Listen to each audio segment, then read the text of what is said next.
재개발의 불편한 진실, 친미 반중 정신 추철한 90년대생 일베 보길. 재개발 분석하려면 김대중의 지방자치를 분석해야 합니다. 재개발하고 김대중식 지방자치하고 긴밀하게 연결됐습니다. 먼저 그 김대중 지방자치하고 부동산이 연결되는 그 최초의 법이 국토의 계획 및 이용에 관한 법률이고, 거기에 연결돼서 재개발 법이 이어졌죠. 김대중은 영미식 혹은 독일식 지방자치를 주장했는데, 영국, 미국, 독일은 지방 차이나타운이 있으니까 지금 한국에서 제일 쓰레기 정보를 생산하는 단체들이 한국 지방자치 어쩌고 저쩌고, 지방자치 어쩌고 저쩌고 한다. 그 학술 관변 단체입니다. 이름만 봐도 아시겠지만 지방자치 단체에서 그 돈 빼먹는 쓰레기 단체죠. 쓰레기입니다. 쓰레기. 제일 쓰레기예요. 차라리 코인 유튜버가 나아. 이런 단체는 쓰레기예요. 쓰레기. 좌파들이 눈에 깔리게 하는 그 한 여인의 한 화장 변술 신술 같은 게 있습니다. 영미식 혹은 독일식이라고 이야기하는데 사실은 딴 거죠. 사실은 딴 거예요. 한 여인이 영미식 혹은 독일식 화장을 했다가 화장 지우고 또 까꿍 또 화장 지우고 요렇게 했다고 까꿍 요런 식으로 해서 그 매일매일 달라지는 거 그 니네들이 어떻게 알아? 이렇게 이런 장난 하는데, 원판을 봐야 돼요. 원판을 보면은 화장 안 한 원래 여인의 얼굴 보면은 했을 때 얼굴이 보여요. 어떻게 변한지. 영미식 혹은 독일식이란 화장품을 쓰기 이제는 원래 계집년은 뭘까요? 노론 독재로 이완용 하기 이전에 대우 중심의 19세기 한국식 조선시대 조선 후기식 지방자치입니다. 세금은 세금대로 재정이 19세기 그 책 역사책 보세요. 재정이 문란하다기보다 아예 없다. 이거 더불어 문재양 정권의 그 재정하고 똑같죠? 재정이 문란하다 못해 아예 없다. 자세한 사항은 한국사 19세기 편 보세요. 지금하고 똑같아. 19세기. 똑같아. 그런데 달라진 거? 그땐 천도교가 희망인데, 지금 천도교는 악마 정도야, 악마 정도. 제일 썩은 게 천도교예요. 성리학보다 더 썩었어. 성리학보다 더 악마 종교야, 악마 종교.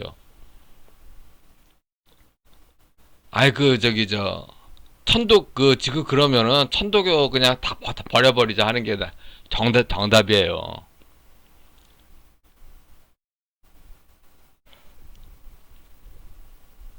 백성들이 세금 대려다가 빡쳐가지고 밀란 일으켰죠. 90년대 출생 일베는 노무현 이전과 이후를 가른 선을 모릅니다. 김영삼 지방자치 이전, 국가통제. 그 다음에 김영대중 시대는 지방자치단체가 전부 정부에 종속된 형식적 지방자치였는데, 노무현 시대 진정한 지방자치다라고 하는데, 진정한 지방자치? 우리는 또 거기서 물음표 땡해야 돼요. 왜 물음표 땡이하냐? 진나라 중심으로 각 나라가 연합했다 하는 그런 연합 개념에 연횡으로 하나 개별씩 이렇게 찔러가지고 깨는 거 있잖아요. 연합이 합종이고 개별로 찔러서 깨는 게 연횡이잖아요. 지방자치단체 남북교류는 말은 고상하지. 그러니까 북한하고 교류하고 싶다는 게 아니라 되도록 빨리 자유민주주의 대한민국 체제 무너뜨려 달라고 북한 공산당의 연횡 개념으로 해달라고 주문 넣는 거죠. 다 입에서 나오는 전부가 사기입니다. 사기. 그런 연횡책 개념이 있고 저위보와 취한이 있는 거죠. 서울 중심주의에 그들이 사망을 하려고 하는데, 이것은 부동산하고 끼어서 하려고 합니다.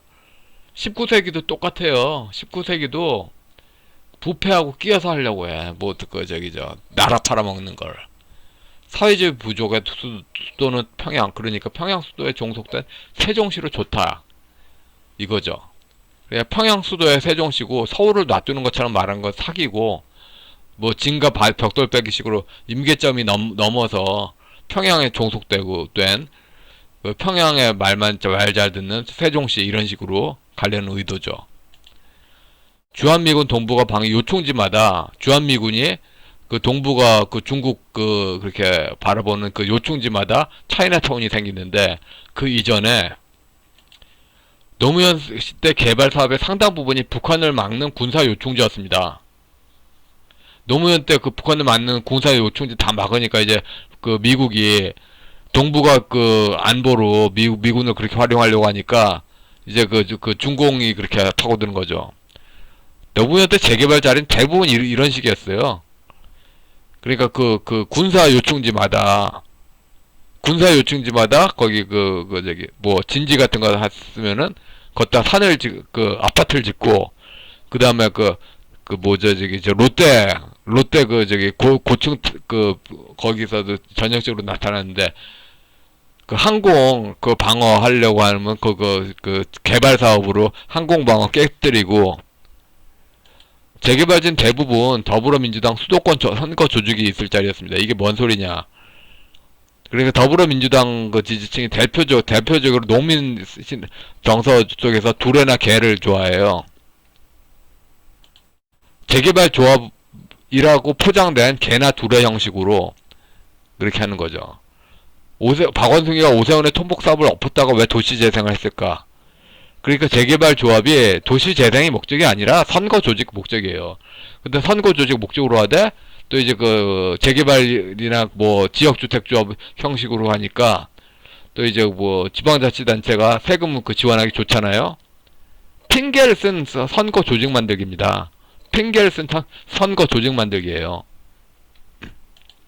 그런데 노무현 선거 조직으로 영구히 열린다 권력을 취해줄 줄 알았는데, 유권자들이 그 특히 전라도 사람들이 토건대왕 이명박이 에 줄 서는 식으로 배신한 거죠. 뭐랄까, 땅값만 쫙쫙 올려졌으면, 그때는 그래서 순박해서 땅값이 주술만 하면 올라간 줄 알았어요. 그때 유명한 한나라 땅 찍으면 부자 동네 됩니다. 정말 그런 식으로 사고했어요. 근데 불편한 짓을 첫 번째, 애국심 뒷다 없는 좌파들의 고대 중국식 몰락 전략이 큰 그림이며, 그래서 부패로 한 국가를 무너뜨리게 하는 그런 전략이며, 그 다음에 세부적으로는 특정 정당을 위한 선거 조직의 의도가 깔려있다. 오세훈을 위한 선거 조직, 기본적으로 이렇게 개나 두레를 선호하는 그런 그 시족 혈연 라인이 어느 정당의 어떤 층인가. 뭐 물론 국힘당에도 김영삼계 부산 경남권 신종교인 개나 두레를 선호합니다. 압도적으로 적은 숫자죠. 압도적으로. 대부분 그 국힘당 그 지지층은 개인주의 선호고, 재개발을 아니면 땅 공급이 어려운데 대부분 재개발 방식은 추가 분담금 때문에 어렵습니다. 한마디로 어려워요. 이거 모르는 사람은 어지간히 지금 현재 부동산 시장 바뀌는 거 모르는 거예요. 건설사 이익이 되게 하고 민주적 절차만 맞으면은 다 뒤집어 엎겠다. 그런 규제 완화조차도 결국 쉽지가 않습니다. 건설사 이익이 내기가 또 쉽지도 않아지고, 워낙 땅값이 올라서, 그리고 민주적 절차로 재개발하기가 거의 불가능할 정도로 어려워졌죠. 이런데 이 노후지 때인데 확 엎으면 모두의 득이다. 근데 이게 왜 안 되냐? 여기서 살던 사람들이 이거 동의해버리면은 동탄 아래까지 이사 가야 된다. 반대. 그러니까 주민교체를 전제하나 주민교체로 이사 갈 생각이 있는 사람이 거의 없습니다. 그러니까 재개발할 의지도 없으면서 분위기만 내고, 그 다음에 호구들 몇몇 미친 가격에 좀 사달라 그런 분위기만 내고, 대부분의 재개발 사업은 좌초가 되기 쉽죠. 이건 냉정한 사실입니다. 근데 이런 것과 본질적으로 거리를 두는 게 강남 아파트 재건축 조합이죠. 거기는 한마디로 집주인들이 호주머니가 넉넉해서 그 지역에서 계속 머물러 살 수도 있고, 하다못해 월세 내면서 버틸 수도 있고. 그런데 대부분의 그 강북 지역의 재개발에서는 그 월세 내며 버티는 것도 되게 힘들어하고, 그렇죠. 오세훈이 있는 규제 다 풀었다 고 해도 그런 거 좋아하는 사람들은 이제 다 노인 세대들입니다. 있는 규제 다 풀었다 해도 성공할 수 있는 사업지는 아주 많지 않습니다. 거의 많지 않습니다. 그리고 부동산 뉴스 중에 수요 공급 서술은 픽션 중에 픽션이죠. 교과서 수요 공급 이론에 맞는 시장은 강남 아파트 시장뿐입니다. 나머지 대부분의 시장은 사업이 되게끔 하는 수준까지 올리고 하는 그런 수준까지 올리는데 법칙과 원칙이 없습니다. 그냥 올리는 겁니다. 그냥 올려요. 나머지는 모두 자전거래 등 다양한 설계가 존재해서 만드는 거죠. 그러니까 정치에서 재개발 부동산 정책은 금융 문명과 건설 문명이 유권자여서 이렇게 가능한 거죠. 차이나타운 문제는 결국 김대중식 지방자치하고 연결됩니다. 재개발하고도 연결되죠. 노무현 재개발 때 모든 재개발이 북한을 위한 군사 요충지가 됐고 그렇게 엎어졌고 그런 이상하게 개발됐고 이제 차이나타운까지 확산되고 이제 어떻게 무효화되나 간단합니다. 정세현 문정희 그리고 김대중 계승자를 공동피고로 사기죄 소송해서 유죄 판결 받는 것 뿐입니다. 이게 유죄 판결 받으면 그 다음에 무슨 재판을 해도 다 되죠. 근본적으로 아까 말씀드렸죠. 이 한 여인이 다양한 색깔로 해서 영미식하고는 독일식으로 말을 했는데 실제로 다른 거다. 이거 민법 108조 사기입니다. 민법 108조 통종한 허위표시 사기입니다. 정부 기구가 30년 넘게 사기를 쳐왔다. 이겁니다. 이거 입증이 너무너무 쉬워요. 입증이 너무너무 쉬워. 그러니까 지금 한마디로 노골적으로 말해서요. 후쿠자와 유키치라는 문명론 계략이라는 책 읽어보셨어요? 거기 써있는 후쿠자와 유키치가 논하는 배경에 유교가 깔려 있어요. 그 유교 색깔하고 모택동 선집에 나타난 유교 색깔하고 완전히 달라요. 후쿠자와 유키치 유교의 색깔이 경상도 유교하고 가까운 건 또 비슷한 건 똑같은 건 아닌데 좀 근접거리에 있고 모택동 선집에 나온 모택동 사상에 있는 유교가 전라도 유교하고 좀 공통분모가 많은 거죠.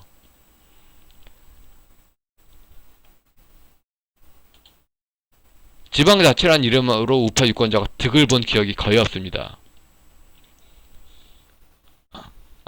그래서 지금 현재 유교 색깔이 다른 아까 이야기를 맞이하면 후쿠자와 유키치의 유교 색깔 가진 사람들은 모택동 유교 색깔을 해석을 못해요.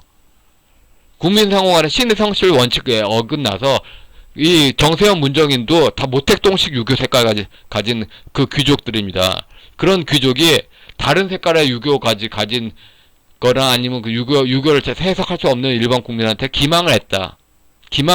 사기를 쳤다. 이런 식으로 입증하는 거죠. 그러니까 지금 양방 가문이